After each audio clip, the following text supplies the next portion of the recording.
zay no makasika an'iny fa otoan'ilay atrikasa mitanterahan'ireo mpiara-miombana antoka maro amin'ilay orinasa Jirama ny herinandro lasa teo dia namoaka fanambarana ireo syndika maromaro mandrafitra izany orinasa izany. Ilavin'izy ireo marindrano moa ny fitantanan'ny tsy miankina ity orinasa mpanjakana ity araka ny fanambarana izay navoakan'izy ireo. Tsypahandreo syndika maro samihafa eo anivon'ny Jirama ny andraisan'ny sehatra tsy miankina ity orinasa mpanjakana ity. Isan'ny voatra tokoa zany resaka zany hoy ny syndika ampiasa nandritry ny atrikasa izay nitototsaina teny Ambohimanambola ny 9 Jona lasa teo. Izay niarahan'ny syndika ny mpitantana ary ireo mpampiasa vola vahiny. Nanao fanambarana izy ireo maraina io ho tetsy amin'ny Birao Jirama Isemboda.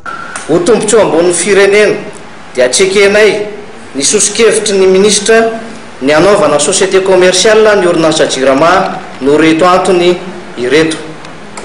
Ny Jirama dia naorin'ny fanjakana mba hanao ny asa fanapahariana jiro sy rano manerana ny nosy araka ny lalàna 74 002 izay nahatonga ny lalàna amin'ny orenan'ny lalàna fototry ny orinasa Jirama dia anisy 75 024 izany na ny statut. Tsekenay ny fanaovana ny privatisation ny Jirama amin'ny endriny rehetra na ankolaka na mivantana izany.